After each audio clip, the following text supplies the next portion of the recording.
Well, welcome everyone to another edition of Bob and Chad Speed Tips with Bob and Chad. This is our episode number 30, which we would have never ever guessed in a million years we'd actually do 30 of these episodes, but we're coming up almost another month. We're going to have done this for almost a year. So it's coming up pretty good. Tonight we have a special guest with us, David Reutimann. David builds the Beak Built chassis and has a pretty good following with those guys out in UMP. And normally that's kind of the main market you have, isn't it, David, is the UMP market? Yeah, primarily. We got a couple IMCA guys. Sure. But that's mostly UMP. Yeah, I mean, and that's this part of the country over here in the southeast. That's about all there is, really. Sure. Nope, that's for sure. Well, how about Chad? How's everything been going with you, Chad? Anything new and exciting from Wehrs Machine today? There's always something new. We're always working on new. I'm waiting for it. Yeah. So, I mean, we got our new 5.5-inch bearing. That's what we're working on. So we got awesome for the 5.5-inch spring cups. So we got that pretty much dialed in. We'll be testing that in Texas here in a couple weeks with the stock cars to see if that's going to work out for us. And yeah, we're just plugging away, keeping busy. We've had a lot of stock car guys ask about them, and I told them that they're going to be coming, and definitely that's a great deal. You know, we had our two-link school this weekend, and of course, if any of you who missed that two-link school, it's still available on IMCA TV, and the link is in the description here. But anyway, we had a lot of talk about that, and we showed. Did some examples of the spring loaded without that cup and bearing and the difference of it, and it makes a world of difference. And like I said, of course I told you, Chad, for quite some time when we put it on McBurney's car, I was amazed at how it took a lot of the bind. The load stick was a lot smoother and everything like that. So that's a good deal. Great new product, and I think if we can get some of these binds out of these cars, they're just going to be more driver friendly, and they're going to like what they get to do a lot more. I mean, without everything creaking and binding and all that good stuff.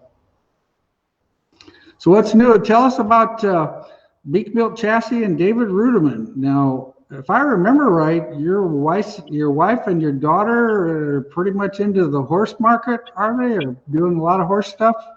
Yeah, that's mainly my daughter. Of course, she's in college now. Thank goodness. That means I'm done buying horses for a little while, I guess. But that's pretty much where our retirement goes. And yeah, I mean, you know, my wife started out with it a while back, and then naturally progressed to my child, and so I basically told him, I said, look, one or the other. You can't, not both of you. So and you know, the racing stuff and the horse stuff is a lot. There's a lot of the same principles, and the bottom line is that if you don't have your kid on something good, you're not going to go. You know, they're not going to win. And it's the same thing with these things behind it. You know, it's like you got to have something good, and you got to have a good piece under you, or you're not going to succeed. And then there's a lot of parallels, I guess you could say, between racing and with all this horsepower and 1 horsepower. Although, you know, racing people are nuts. Horse people are nuts, and then multiply it. It's they're very eccentric and very odd, and you know, we have some odd characters in racing, but man, until you go to a horse show, you won't know what odd is, I think. Yeah, well, I used to dabble with a little bit of that horse stuff when my kids were younger and stuff, and I used to just kind of sit back and shake my head and go, wow, you know. And then of course, you know, you're dealing with multiple attitudes, because of course, you know, if the horse has a bad day or is having a bad day and the rider's not having the greatest today, things can be a mess really quickly. And of course, trying to convince the horses, yeah, anyway. But anyway, back to the racing. Tell us about Beak Built Chassis. Yeah, I mean, it's I guess everything comes full circle, right? So I mean, it's you start out and you build your own stuff because you're basically broke. And you know, my dad, Buzzy Reutimann, still has raced for a living for, it seems like 100 years. He's going to be 80 coming up soon, and he still races every chance he gets. So that's kind of unique in itself. But yeah, I mean, it's like, you got an opportunity to go racing at a different level, and cup racing and things like that. And then when that phase of your life is over with, you just kind of come back to what you know, which is these things. Well, I say I know, what you're used to doing, versus I don't know if I know a whole lot about these, but and I've been, was preparing to build race cars when I got out of cup racing, because that stuff's not forever. And so I bought equipment, built the shop, and stocked it, and got notchers and benders and all the stuff I was going to need, because my background was building race cars. And when I got done racing, I went full on into it, just planned on doing a couple a year, and it's just kind of slowly but surely has kind of progressed, and we're clipping along okay. It's like I was telling, I spend most of my money on wear stuff, though. I keep telling Chad that to quit making such cool stuff, because every time I open a catalog, it's something new that I got to buy. So it's a vicious circle for sure. Yeah, them guys up there, they just don't stop. I had his engineer down here, and we were talking about stuff, and I'm like, whoa, really? Wow, awesome. Well, that's great. And I said, I already told Chad I was going to have some projects for you, and he's all excited, and I'm like, oh boy, I think we just unleashed something here. And he's telling me how much he loves his job and all that stuff, and I'm thinking, wow, Chad, I think Chad did good here. He says, yeah, he was telling me about, well, he says, I sent him a resume, and he wanted me to come to work the next day. And he said, I was like, well, I can't really come for a couple months. And Chad says, that's not going to work for me. And I had to laugh, and I said, from what I know of Chad, a couple of months would be like a freaking eternity. So I can imagine that wouldn't be in his mind scope, because everything gets attended to and developed, and it's accurate, and it does a good job. And now he's got a great engineer, and I think you're going to see even more stuff for you to buy, David, out of Wehrs machine now.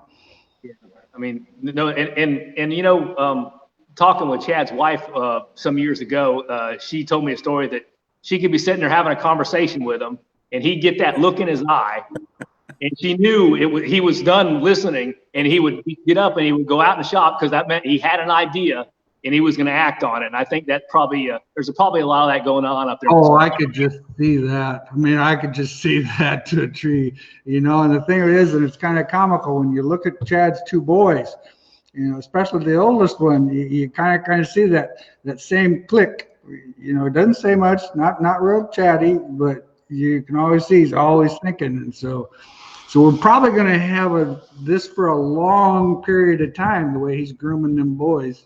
Yeah, it's and like I say, I always tell people, I said, when you're dealing with Chad Wehrs, whether you're punching the guy in the face or you're telling him or give him a winning lotto ticket, he's going to be pretty much the same. He's pretty even keel across the board. He doesn't really get excited. He just kind of stays pretty mellow, and it's pretty much the same all the time. It's pretty consistent. That's just like his products. Well, we want to be the best. That's what we strive for every day. So there you go. Well, we got our good buddy Pat Fagan, who's been on our show before, good friend of Chad's and I's, and a good friend of everybody, says, really, David, why not the real 00, Buzzy the man? Well, no offense to David, but I couldn't get a hold of Buzzy, and I knew how to get a hold of David. Anyway, first question. Dan McIntyre wants to know, which biscuits do you prefer in a biscuit pull bar, open motor modified on an M30 tire, slick track? That would have to be for you, David, because I don't even know what the M30 tire actually is. Yeah, well, the M30 is UMP's tire. We can run either an M30 or M60. A 60 being the option tire for the right rear, right? So, I mean, it's a hard tire, and you can only run it on the right rear.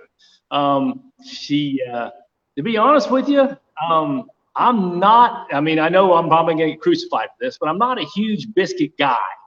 I'm more of a, I mean, the thing I do like about the biscuit bars and stuff like that is the fact, you're saving, they're a lot lighter, right, than the big, 5-inch spring that we're required to run, and UMP and IMC and everything like that. That being said, I actually just prefer the spring stuff just because it stays pretty consistent. Bushings and biscuits wear out. They're dependent on the climate they live in, which is they can heat and things like that. And it's pretty violent environment back there in pull bar land, and they go through a lot of cycles and a lot of things. So I guess the answer, I don't know that I have an answer because I'm just a spring guy. I like the spring stuff. I like whether it be a straight rate or a progressive rate. I prefer the spring stuff over the bushing stuff personally. So I don't know that I'm a good guy to answer that. But Chad, you've got a great clientele out there in the UMP market. What's kind of the normal for those guys? Yeah, I mean, we make pretty much every pull bar known to man. We're actually working on a new one now for a smaller spring that I think the USMTS, you can run a 2.5-inch spring. So we're working on a new pull bar for that. But I agree with David there. The open motors are so hard on the biscuits that you just kill them. On the open motor, sticky tire cars, we prefer the spring for sure.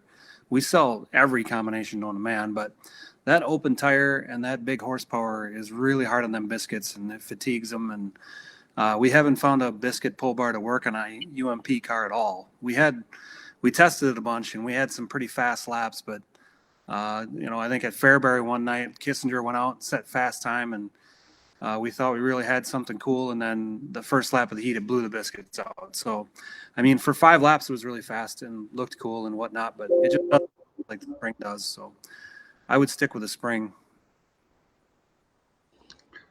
Robbie's got a question. He says, "Hi guys, got a question for Chad on the OD spring cups. I'm fixing to order them for the front, and I see there's a short and a tall.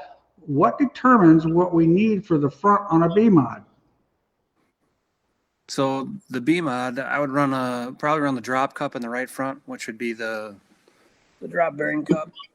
Would be like this guy here with the drop bearing, and then the left front one, that's a 485D. Okay. And then the left front, I'd run the 485T tall cup. If you don't want to run a drop cup, then I'd run a 485S in the right front. And the bearings, the 5-inch bearings that we're putting inside of there, I would only run those on the right front. The left front, if you're coming off the spring, that bearing's going to get all goofed up inside of there. So we only recommend it on the left front if you're chained down and remain in tension through your entire dynamic travel. So that's what I would run there. We got a question. Wade's got a question. Chad, I have an A mod and had the fine thread slider. Just changed my coilover and slider to the new OD cup, but got coarse thread. What adjusting? Is it still a 1-to-2 ratio front to rear turns, or is it now a 1.1 ratio? You stumped me there. I have to go and check that. But the fine thread is going to be closer to your screw jacks, I believe. So the coarse thread sliders are, I think, a 6-pitch. So it's the main thing there is the rate too. So on a front spring with a higher rate, say 1,000, and if you got a 200 in the back, it's usually a 2-to-1 ratio. That's kind of something you got to play with. I don't know if you guys have any ideas there, but the fine thread slider was a really great idea. Manufacturing said, hey, we should make these fine thread. It'll be, finer tuning and easier to manufacture. And then one of my customers said that he lost a year of his life because it took him so long to put all the turns in the left rear. So we went back to the coarse thread. And now we have both because some guys like the fine and the coarse. So, but one is I believe a 6 and one is a 12 pitch. But you got to call me if you want to know the real numbers there. Well, the biggest thing is, like you hit the nail on the head. The biggest thing is the spring rate. Yeah. You're dealing with half the spring rate or less in the rear, and so the jack bolt ratio, it's going to be basically the same jack number as the coarse thread in the front and the coarse thread in the back are pretty identical. It's just to get the car to respond, you're going to do 1 turn in the front and you're still going to have to do 2 turns in the back just because of the difference in the load on the spring.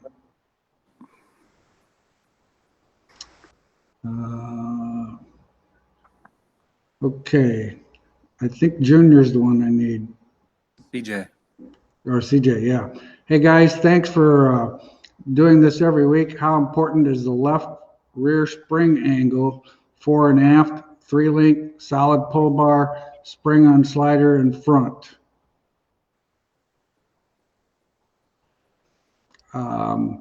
Well, I mean, of course, if you're running a 3-link car that's an IMCA car, you don't really have an option. It's got to be straight up and down, front and back.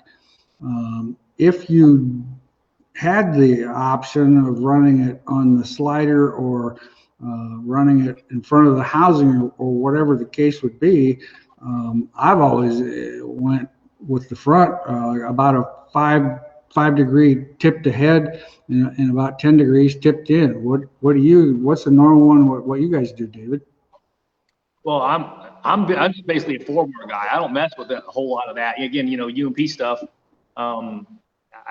It's just I'm probably the last guy would know anything about that stuff, especially IMCA cars and stuff like that. Especially like those cars with the solid pull bar and the 3-links and the PNR bar behind the rear end, like them taxi cabs I used to race back in Cupland. That's a whole different world for me, for sure. Sure. Well, that's kind of my opinion anyway. With spring on the slider in front, yeah, that makes sense. I would run, like I said, I tip it ahead 5 degrees. The reason I tip it ahead is because, when you put angle in there, the car's going to steer forward on that left rear, so it's going to steer into the spring. And I just always like 10 to 15 degrees tipped in at the top because I think it makes the car a little bit more stable. Junior, got a question. I've got a 2008 Pierce modified that pushes really bad going into the corner and won't break free till I'm almost at a dead stop mid-corner. Car has great forward bite coming off the corner. What's the easiest way to free it up so that I can carry momentum in the corner? Car is a Z-link on the right rear. Well, that's part of it. Keep in mind, the Z-Link rear suspension has absolutely no roll steer on the right side. It does not move back, forward, or nothing. So you're not getting any steer getting into the corner to help free the car up. So the only thing you can really try to do is put more steer in the left side, which is going to be more hike. And it's hard to say, there's so many things that could make a change here.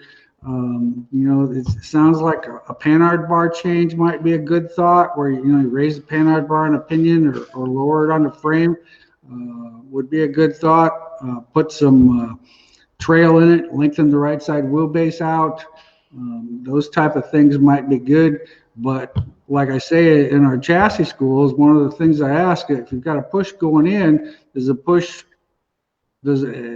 you get on the brakes, does this car push, or is it just when you're doing it by yourself, or what's actually causing the push? Because with that Z-Link, more than likely the car's getting in and getting over on the right rear and getting a ton of side bite on the right rear. And then what happens is the right rear stuck so hard the front end can't follow it. What's your opinion, David? Oh, you just, when you started talking about Panhard bar and J bar and things like that, especially like the initial turn off the wall down getting in the corner, it seems like a lot of guys get excessive on split on the frame side versus the rear end side. And that initial turn in with that much split in it being higher on the frame is, like you said, definitely going to tighten the thing up getting in. And as well as the Z-Link on the right rear, again, every Z-Link car we've ever had, and this has been a long time ago, was a little on the tight side getting in as well. So it always ended up trailing right back and doing things like that. So, there's several things I think you can address with, but you got to make some movements and obviously you're going to pay a penalty by trailing the right rear back. As far as a lot of times that's going to hurt your exit as well. So if you help the entry, maybe your center is going to be better and maybe your exit will be a little straighter and you can get a little more traction off. But chances are, if you trail the right rear, it's probably not going to be as good at getting off sometimes. Yep. No, that's very true. is go for an open motor of the spring cups? Open mod for spring cups. Jeff, I'm not sure what is go for an open mod with the spring cups. Well, is that go for an open modified for spring cups? I think, I don't know if you meant to say, is that good for open mod? Like we were talking about them. Oh, I'm not, I think. that's good for any modified. Yeah. That's good for any stock car. That's good for any sport mod. Anything that has a spring in it, those cups are in my opinion, is very good. What do you recommend for cleaning the bearings in the spring cups? And what is the best lubrication for that bearing? Mine showed up today, and they're an amazing piece. Yeah, so probably every, how often are you cleaning Jake stuff? 4 or 5 nights, maybe? Well, that would be my preference. Yeah. I'm not, maybe he wasn't doing it good enough. well, you know. It's obviously it's a part that's a bearing on the car. We're dirt racing. Stuff gets dirty. You got to take it out, clean it, re-grease it. You know, I would recommend probably a synthetic wheel bearing grease is probably what I would use. Some guys are experimenting with the graphite spray lube stuff that I don't know a whole lot about that. Reutimann, I don't know if you've used that graphite spray stuff, but that's something to be probably need some testing on. But you're going to have to clean these and maintenance them for sure. Yeah, that's the down part of it. But man, I tell you what, how they free that spring up and keep that spring from binding, it's just amazing, and it's just a must do. Mike, you probably have already answered this, but grease, have you come up with the? By gosh, Mike, we just did. What we actually use is that. The same grease that we use in the front wheel bearing, in the wheel, front and rear wheel bearings, same grease we use in the slider. It's that same grease like what Chad just talked about. It's a marine water resistant, basically, right? I've been seen on some cars recently with the air cleaner way out of the hood and no 2-inch drop from the. Speaking of that grease, I actually have one. If I don't fall out of my chair, we use a product that's called Daily. Comes in this nice little syringe thing, and it's pretty slick. You can, grease every other bearing, put a little dot of grease on every bearing when you work them back and forth. And I thought I had bearings up here. I have. These were the bearings out of the right front on Jake's car. They're a little bit on the rusty side, but not bad. It was just a situation where I think what caused this more than anything is before we got the car, they washed it very good right after the season and just didn't blow the water out of here. So it's got a little bit of rust in it, but this works pretty good. You just kind of hit every other bearing with a dot on it, and then you don't have a big, huge mess and that grease. As you start working these around, it just works really well. Anyway, the air cleaner with no 2-inch drop from the hood to the deck. Is there an advantage, particular reason, or any advantage specifically for sport mods? Well, Doug, to be honest with you, I'm not a huge engine guy. I've kind of seen the same thing. And what I've been told is the fact that getting that air cleaner further away from the engine seems to help that.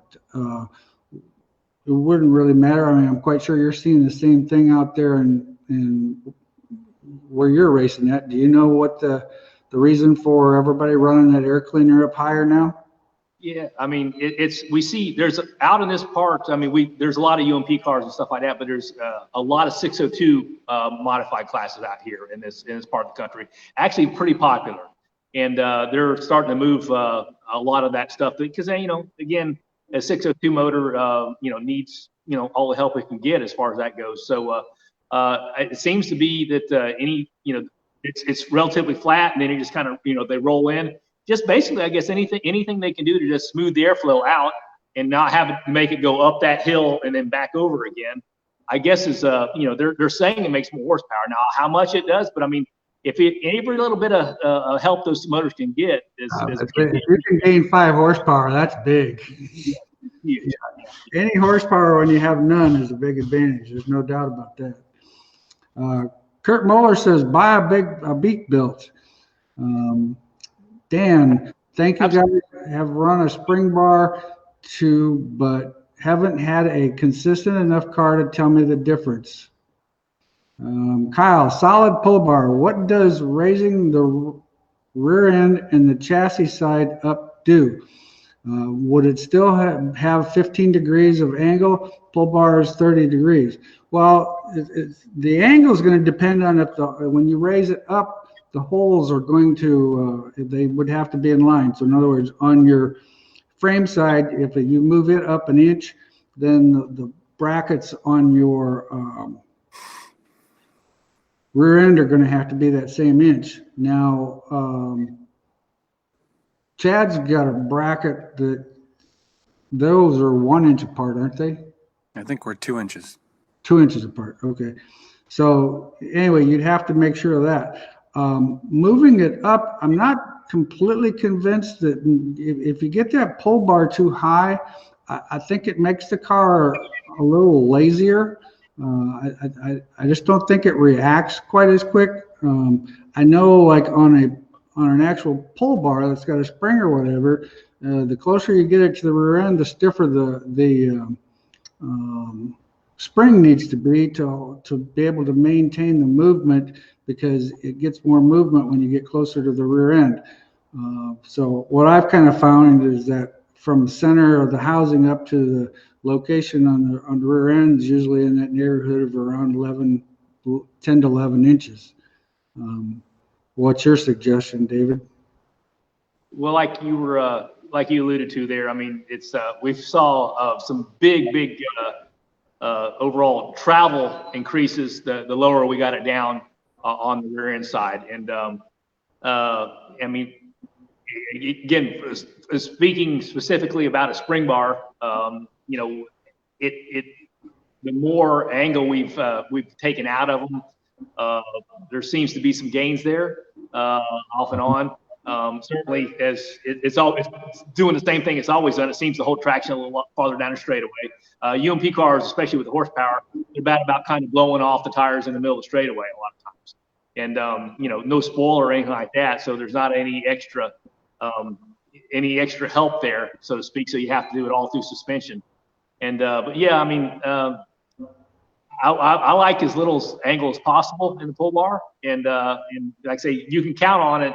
Increased travel, the lower you get to the quick change, for sure. Thanks, Cody.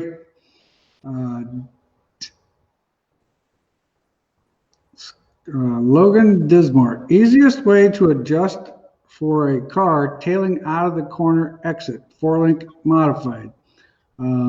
First thing, of course, I would do is I'd check my stagger. Sometimes a little too much stagger can cause it tailing out. What I always recommend, at least with an IMCA car, is if I see them tailing out of the corner, more than likely that means they've got trail in the car. So they need to take some of that trail out of it. The trail is going to tighten it up a little bit in the middle, but it'll tighten it up better off. If you close the stagger gap, that's going to help you off the corner, but that might hurt you getting in. You know, more stagger, or stagger is going to help you get into the corner a little freer, roll the middle a little better, but it can tend to be a little bit looser off the corner. So to kind of make up for that with the IMCA stuff, we just actually run lead in the car. Now, some people say, well, what do you mean you run the right side shorter than the left side? Well, keep in mind with the bar angles that we're running, our left rear is still going ahead 2 inches. So if we're talking 1/8 of an inch of lead, the car is not ever going to see under traction. It's never going to have the rear end led to the point where the right side is going to be shorter than the left side. It's just not possible the way those actually work. So once again, that's what I would do. I work a lot with lead and trail, and I know, like at the Boone Speedway, the way that corner is shaped coming out of turn 4, we just always focused on the fact we needed stagger to get in and through the middle, and then we'd put some lead in the car to help it get off, and it worked pretty good. Have fun racing. Engine height from floor to center of crankshaft on a 602 versus a 604 crate. We actually run them both the same, and I think our engine height off the floor, to be honest with you, I'm not sure I could actually tell you. I was thinking it was 12 inches. Does that sound about right? I think that does ring a bell for some reason. I don't know. And I'm like you. I can't. I'd have to actually go out and measure a car because I don't remember. I know on our cars, I stress to the customers that I want it in dead center of the stub, and so we tell them to measure from the right front stub to the crankshaft bolt, and from the left front stub to the crankshaft bolt, and it needs to be in the middle. And I know the motor mounts. What I found that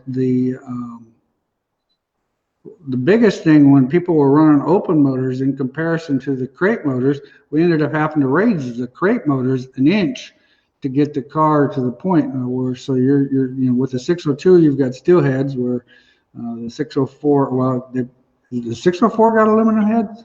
No. Yeah. Does it? Okay. Yeah, 602 steel head, 604 aluminum. Yeah.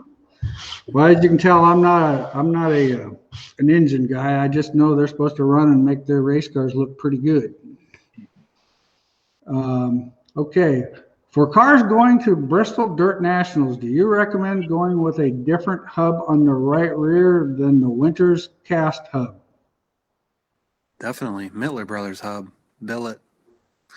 Right front would be probably a Coleman. I think makes a metric steel billet. You know anybody else that makes a billet hub, David? No, I know Hal came out with a combination too, but I don't think it's going to get it. I don't think it's going to get approved for anybody. Quite frankly, I don't. It's certainly not in the spirit of the rules, if you know what I'm saying. So yeah, but that's a concern. There's been a lot of talk about Bristol and what all it involves, and granted, they're taking a lot of banking out of it from what I see. Although it still appears very difficult for the tractor to stay on the bank, so it's still got quite a bit more than most of us are used to running. But I would agree with you, Chad. I mean, that billet stuff, Mittler or any of those stuff like that, really, even if you got just this big, heavy, old thing that looks like it's about 2 inches thick, I mean, you're never gonna be sorry that you had it on there. For that particular race, you can throw it off whenever the race is over with, but yeah, that's not the place for lightweight stuff, and even our standard stuff I'm concerned about. Yeah, I definitely think that beefing everything up is going to be a very intelligent, safe move to make, if at all possible. Yeah, as far as getting it approved, I don't think it's any. The first one I know is open sanction, right? I mean, it's not. It's kind of an IMCA modified, but I don't think IMCA is policing it. They're just following the basic rule package. So, I mean, if you showed up to a race of that caliber with a billet hub on and they said to go home, oh, boy, not cool. Yeah.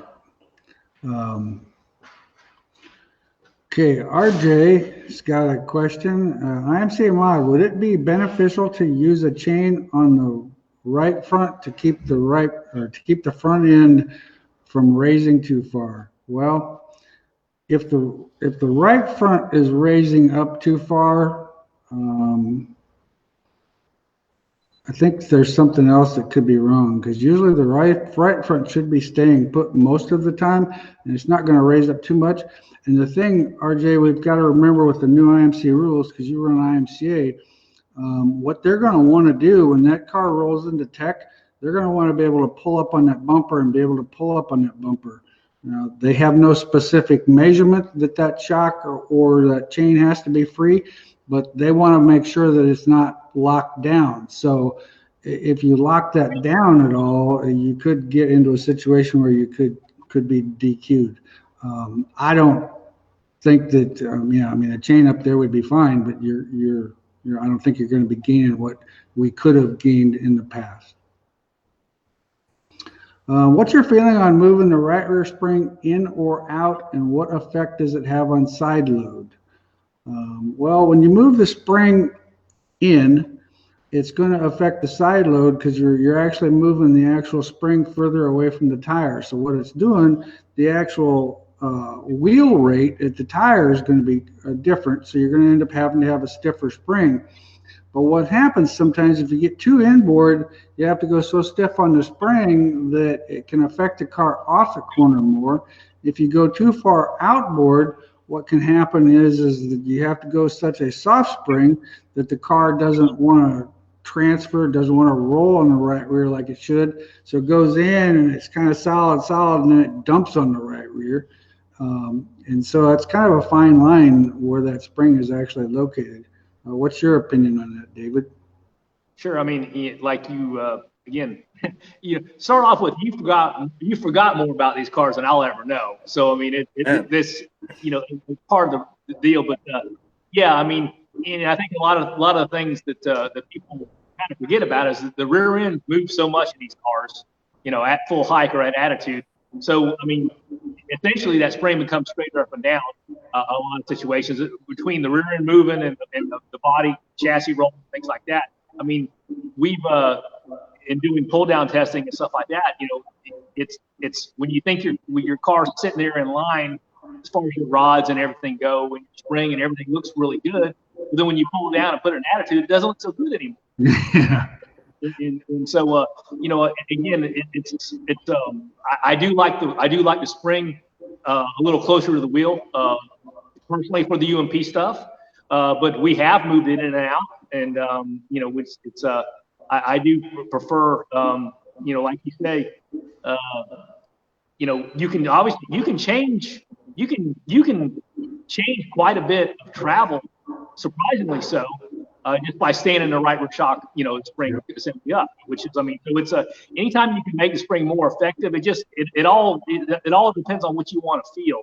And again, you generally seem to have the most effect, at least drivers through the seat, whenever you make that initial turn and the thing gets hiked over there and starts picking up wheel load and your wheel rate goes up. I mean, sometimes it's a fine tuning thing where you can just reach up there and if you have another hole, maybe move it in, or if you got a slider, move it in and out and just try it.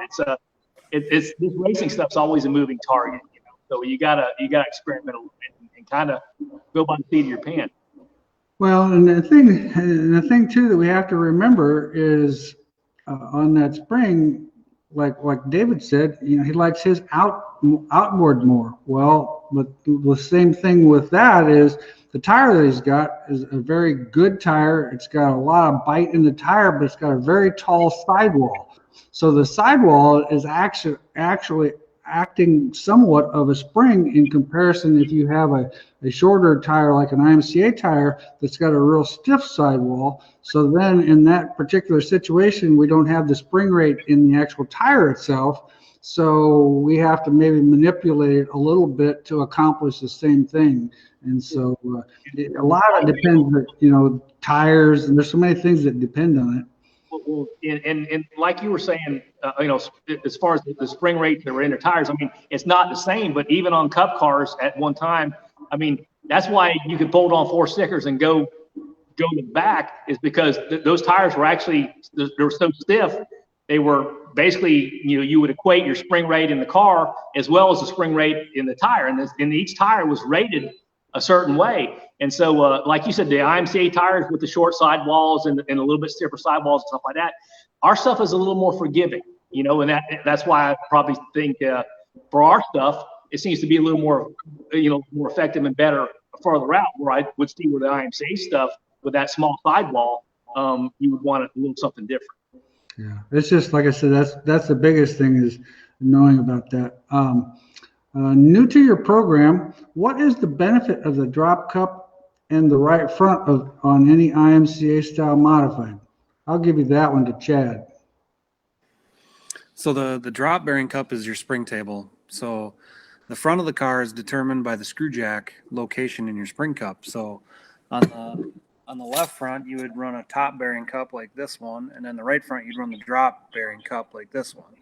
So that lowers that roll point down on the right front, which in turn will let the car roll over easier. If they're both the same, it's kind of a neutral setup with the spring table. And if you put a drop cup in the left front, then the car wouldn't roll over. So it just induces roll. If you think about it like a teeter-totter, you know, if you have this point higher, it's going to be harder to roll over.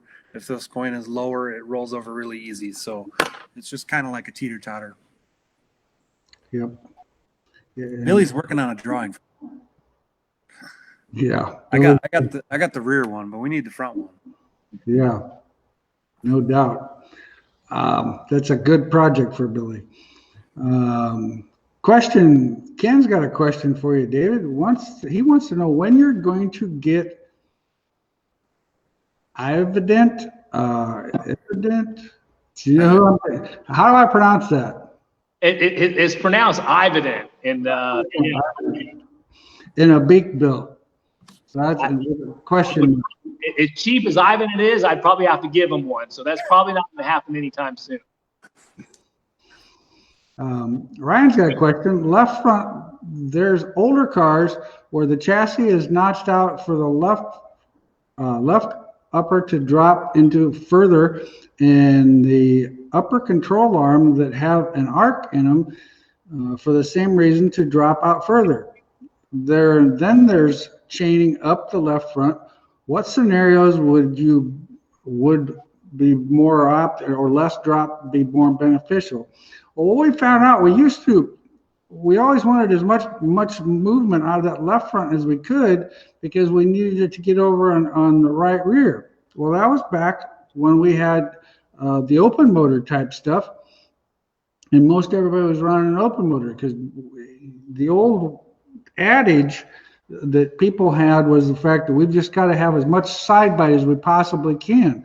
So by having all that arc and moving that left front so that it would get to the right rear gave them that, because they had 300 horsepower more than they really needed for that application of the tire.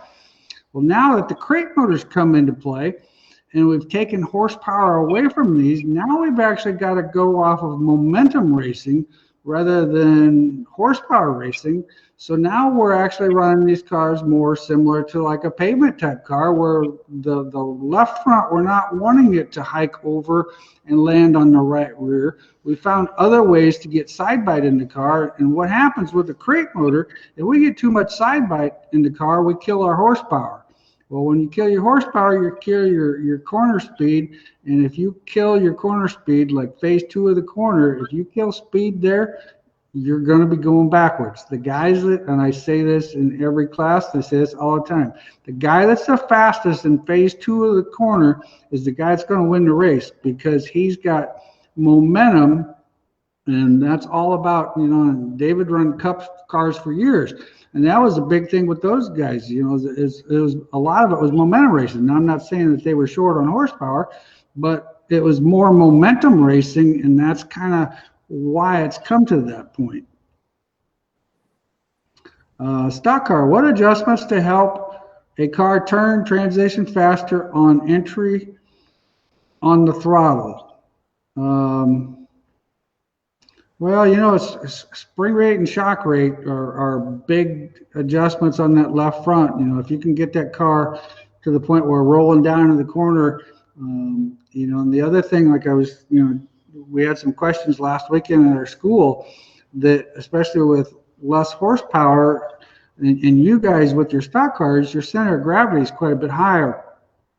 So sometimes actually trying to increase your left side weight will help free that car up and allow it to drive down in there further before it gets on the right side. Because once we get on that right rear too hard, like I said, we just got too much side bite in the car, and then the problem is you can bury the throttle, and sometimes that works and sometimes it doesn't work so well.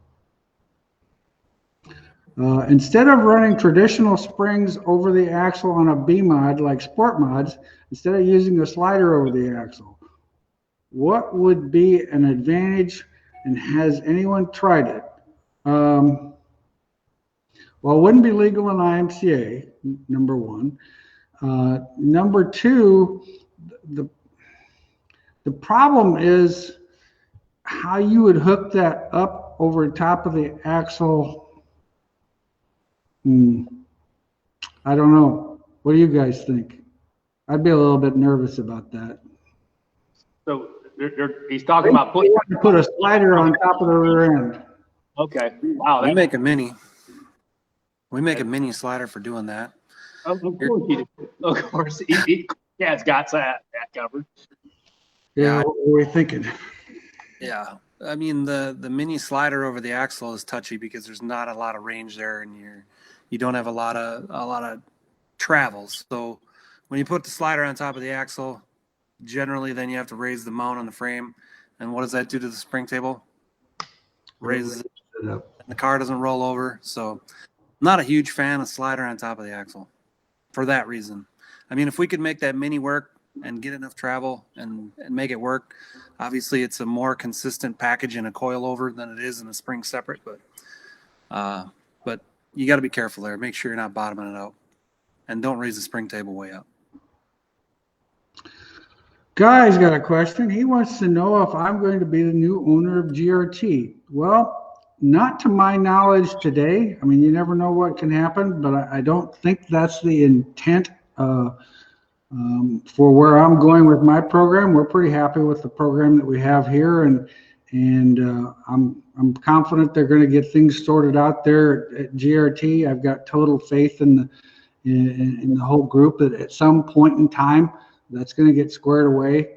It's just going to be a legal manner for a little while, and we've got a jig and we've got everything we need to do here to repair any GRTs. If there's a lag in service down there, we've been kind of trying to step up to the plate and help quite a few people there. But anyway, in answer to your question, not at this time.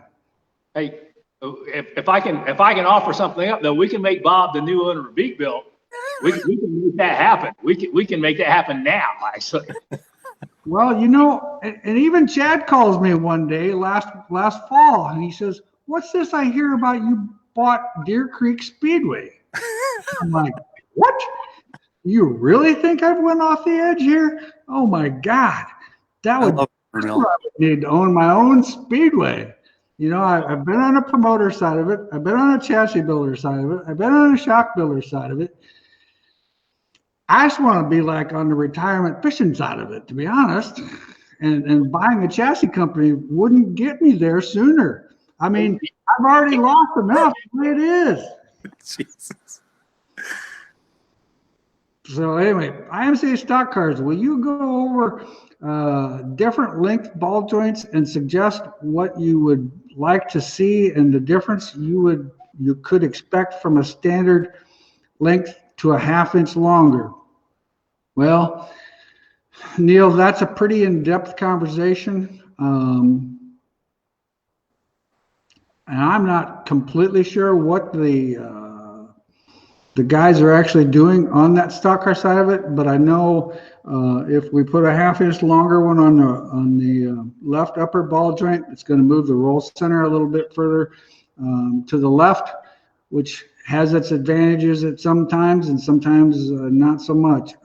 I'd actually recommend you probably give Paul Berger a call at B&B or Kelly Schrock at Schrock Racing. Those guys are extremely knowledgeable with the stock car stuff, and I think they would be able to give you a stronger answer than what I could on that deal. Do you know a dimension to check metric lower control arms for the curl with them laying flat on the bench? Brandon, I'm sorry, I don't. We don't actually do anything with the metric stuff. But once again, that'd be another one. Kelly Schrock could be a good one. I'm quite sure he probably knows. He's got runs that stock car, and he would have an idea. Or Paul Berger, either one would definitely know. Best fuel for a 602 crate IMCA Sport Mod. Boy, Jeremy, I feel bad here. I'm hitting 100% here of not being able to answer any questions. All I know is whatever fuel makes that thing go good, so those chassis and the shocks look really, really well. That's about all I can actually tell you. I'm not super sure. I'm trying to even think, the guys down at Carl's would probably be able to give you a better idea of the stuff that they actually recommend on their engine side. Brandon, how would you prove that the spring table height on the front is where the pivot of the ball? Oh, how would you prove that the spring table height on the front springs is where the pivot ball is located and isn't where the spring meets the cup? Well, believe it or not, it's all about where the actual load is in that spring. If you're loaded at the top of the spring, it affects the car differently than it is if you drop that down lower in the spring. It just moves that table. The rear on a sport mod's different. As far as me being able to prove that, Brandon, you're going to have to trust Chad and I that that's kind of how it is, but that's the reason why we do it, because the actual pivot where the actual load is. I can't actually prove that. You can prove it by putting it in. I mean, yeah. You have a 500 in the I right. guarantee you, if you did a test day someplace, Brandon, and you have one, set it up with a regular one and set it up with that, and you run the test, you will know that the car gets over on the right front a whole lot faster with that drop cup in it. Because you'll find out with the drop cup, you actually usually end up having to up the spring rate about 25 pounds because it does get over there harder. Kurt, David, when we going to see you come and race up at 141 for the Clash at the Creek? That's a big IMCA race. That was an asphalt racetrack before it was dirt. And you want to talk about one of the, I mean, it's probably not as slick as what you see down in your area, but I mean, in our area, that is probably the slickest racetrack I can honestly say I've really ever experienced. Yeah, and my problem is I don't have anything that would even let me unload for an IMCA race. I don't have anything that would be legal. And like you said, the racetracks down here get pretty slick. We got a lot of, around here, we got a lot of racetracks that look good in a picture, that nice looking red clay, and you think it's going to be great to race on. It's just not that great. A lot of sand content. They have a hard time getting them to hold moisture. And you know when you roll in the gate at a racetrack and you see the fans going up in the stands and they're all got bubble goggles hanging on their necks, you know it's a dusty night, and that's just, and they're used to it. So that's the way it is down here. Yeah, I can imagine. I know back in the days when I was, when Willie Kraft was driving for me and we ran that NGRA circuit or whatever it was, and we ran a lot of those shows down there in your area. And those racetracks, man, they would look gummy, but I mean that there was just nothing to that. There was just nothing to it to actually grip. It was just an unbelievable slick. Randy says, is there an ultimate lift bar location on the rear end, left to right of the rear end? I don't do a whole lot of lift bar, but of course, in my opinion, I would want that thing as close to the center as possible, so that whatever you hook to the rear end, whether it's a lift bar, a pull bar, a J bar, or whatever, you want to try to make sure the point that you have on the rear end is as close to equal between both tires, because whichever tire you're going to be pushing it to. So in other words, if you're 2 inches to the right, when that starts its motion, it's going to try to hook the right rear sooner than the left rear. So in my opinion, he would run it more in the middle. I know the quick change guys run it right off the side of the right side bell. Chad, you build lift bars. What? Pretty much right outside the right side brackets, but I mean, on a modified, my opinion is if you could put it on the left side of the brackets, it would actually have some traction. But yeah, the way the ends move, you can't do it because the drive shaft and everything's in the way. But the lift bar pretty much is on the right side of the brackets. Yeah. Okay, guys, we have 5 more minutes. Beth, is the goal to have a 4-bar 4-bar rods supposedly to be fairly straightforward when the car is jacked up underneath the seat, or what is the goal? I would have to say that's probably pretty accurate. What's your opinion, David? Yeah, and that's kind of going back to what we talked about earlier is whenever your car's sitting statically, which obviously it never is on the racetrack, and you have everything looking good and lined up, and then, you get a chance to go to a pull down, or like you said, just putting a jack underneath it and jacking it up and getting the thing kind of in posture, you'll see that things are not lined up and doing anybody any good, so it's a situation where we try to make it. I mean, if you're going to want it to push and push effectively, I think you're better off, the rod pushing up on the chassis in a relatively straight line as opposed to a 45-degree angle. Right. I mean, I know rear steer and all those things kind of come into play, and there's some pros and cons to doing things like that, but we predominantly like to try to keep things as straight as possible and go from there. And the thing it is guys who don't have access to going to a pull down rig and stuff like that, I tell them all the time, if you can, we, like how we do it here a lot of times is we take our load stick, crank down on the right front so I don't have to take the spring out of it. And actually Chad's got a nice tool that he designed for doing bump steer where you don't have to pull the springs out, but you can crank the car together. We just crank it down on that right front and jack it up underneath the seat till it hits the chain, and that's not exactly where it's going to be, but that's going to be the closest thing to what the car is going to see on the racetrack, and at least you're going to be able to look at that and go, well, if this is a weird angle and this is a weird angle, that doesn't look good. Now, the thing you're going to find is when you fix it so that all those angles are pointing forward when it's under load like it's supposed to be, then you let the car down and you're like, oh my God, that looks terrible. Well, you have to remember, we don't race the car in static mode. We race the car in dynamic mode. So I don't care how terrible it looks in the static mode. So yeah, Beth, that's what the goal would be. Would you put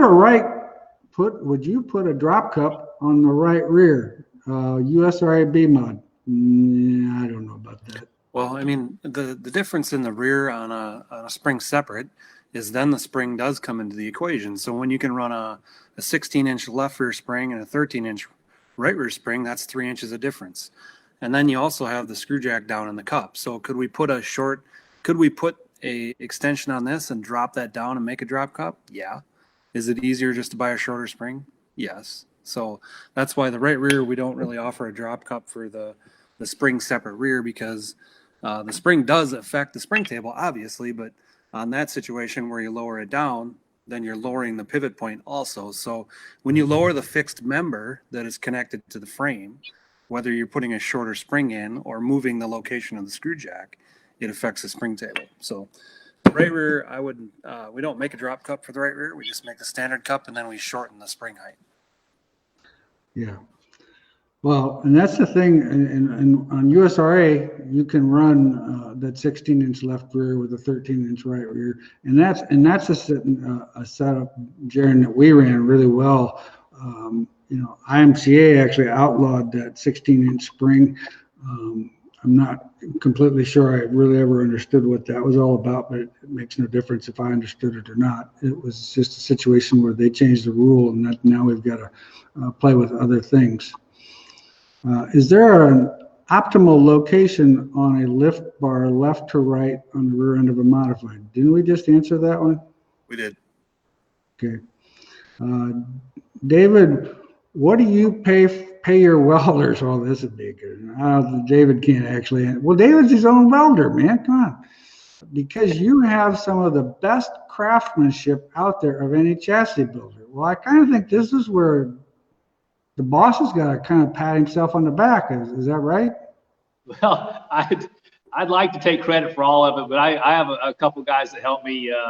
One kid named Kyle Anderson and another guy named Dustin Fraley, and both those guys are pretty exceptional fabricators. So I can hold my own, but those guys are pretty good too. So I'm good. It's good to have. I always tell everybody this is probably the best part of the country to build cars in because there's so many quality fabricators, because of the industry of what's around us. But it's also the worst because, man, you got to pay them a lot to get them here. Yeah. Well, and that guy Kyle that you talk about, I actually remember that kid when he was knee high to a grasshopper because his dad used to be my sheet metal man. Yeah. He was he's still at it. And matter of fact, his dad's still messing with cup stuff, and so is he. They're in jobs that pay pretty well, and then I'm doing this. I see. Yeah, I got it. Yep. Now is Kyle still on the truck side of things? No, Kyle is actually working. He worked for Stuart Haas, and now he's over at JTG. Doing about everything, but they give those guys more of a skeleton crew now, fewer guys at the racetrack and things like that. He's a traveler, he's a road guy. Okay. Heck, he's married now, got his own house. He's big time now. Holy moly. I missed out on a few years there. What would be the best adjustment to keep more load on the left front center out IMCA modified? Well, once again, you just have to, your drop on that left front, you can regulate that drop, and that would help keep more load on it.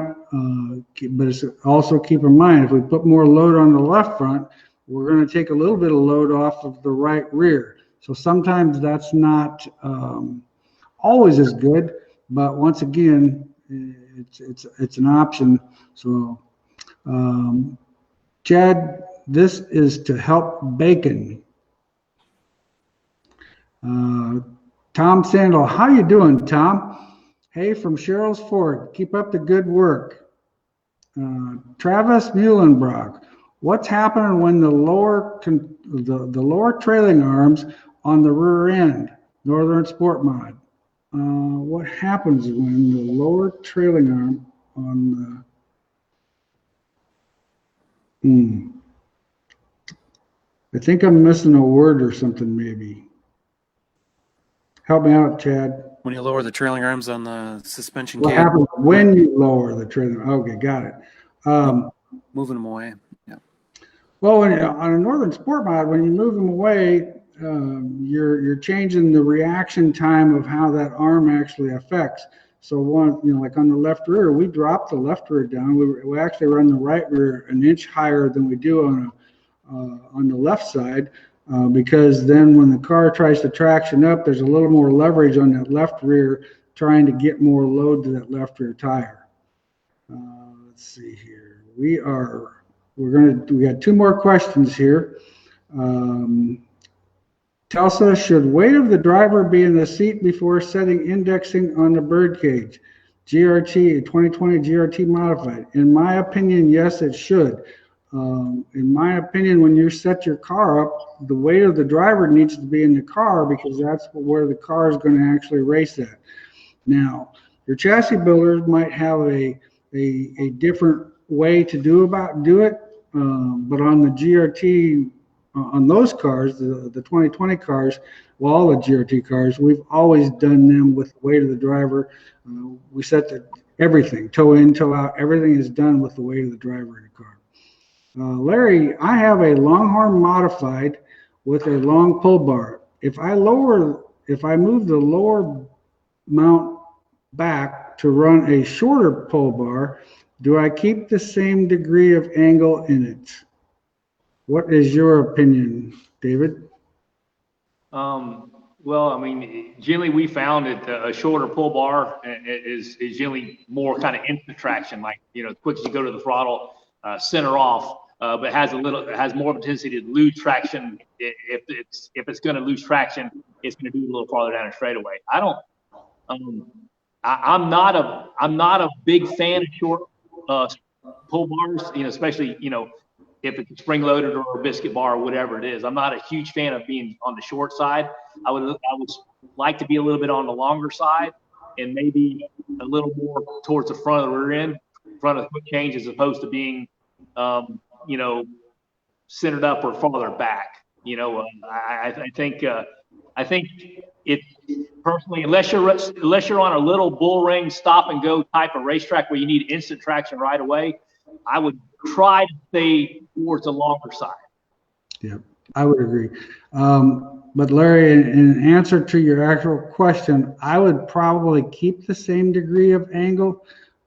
I agree with David. I'm not a big fan of a shorter pull bar.